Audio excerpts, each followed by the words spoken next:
ছাত্রলীগের ছেলেরা আমাদেরকে আগে ফেসবুকে নানা ধরনের নেতিবাচক কমেন্টস করত, কিন্তু আমাদের বিরুদ্ধে কেউ সুনির্দিষ্টভাবে একটা প্রমাণ দেখাতে পারবে না এই বিপিনুর এইখান থেকে বা বিপিনুর লোকের এইখান থেকে চাঁদাবাজি করছে, অমুক মার্কেট থেকে একটা দোকান দখল করছে, অমুকের জায়গা দখল করছে, অমুকের বাড়ি থেকে গরু নিয়ে এসে, এই সমস্ত কোন অভিযোগ কেউ সুনির্দিষ্ট দেখাতে পারে না। এই যে আমাদের ইমেজ, এই ইমেজ করতে কিন্তু অনেক মেহনত করতে হয়েছে, কিন্তু এটা হারাইতে লাগবে 1 মিনিটের কাজ। সুতরাং এই ইমেজ রাজনীতিতে ধরে রাখাটা কিন্তু জরুরি।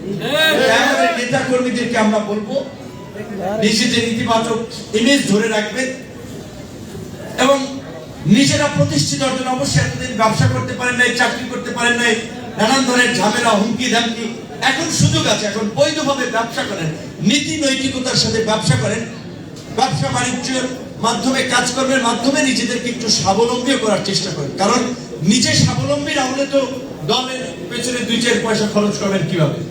সেক্ষেত্রে আমাদের জায়গা থেকে সর্বোচ্চ সহযোগিতা থাকবে এবং এই চিন্তাটা আমাদের প্রত্যেক ভাই সহকর্মীর মধ্যে থাকতে হবে যে আমি যদি একটা প্রতিষ্ঠানে চাকরি করি, সেখানে যদি 5 জনকে চাকরি দিতে পারি আমি দেবো। আমি যদি একটা ভালো ব্যবসা করি, সেখানে যদি আরো 2 জনকে কানেক্টেড করতে পারি আমরা করব।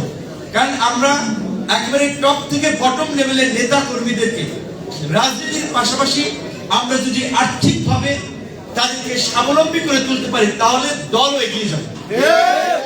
আমাদের নেতা কর্মীদেরকে উপরে তোলার জন্য, এগিয়ে নেওয়ার জন্য আমাদেরকে আন্তরিক হতে হবে। এটা আমাদের প্রত্যেকের প্রতি আমাদের আবেদন। এই কারণে আমি আসছি যে ইফতারের পরে হইল, যেহেতু অনেক থানার এবং বিভিন্ন পর্যায়ের নেতৃবৃন্দের সাথে দেখা হচ্ছে, অন্তত সাংগঠনিক এই কথা এবং মেসেজ গুলো আপনাদেরকে দেওয়াটা দরকার। আরেকটা কথা হচ্ছে যে আমাদের নিজেদের মধ্যে ছোটখাটো ঘটনা ঘটলে, ছোটখাটো বিষয়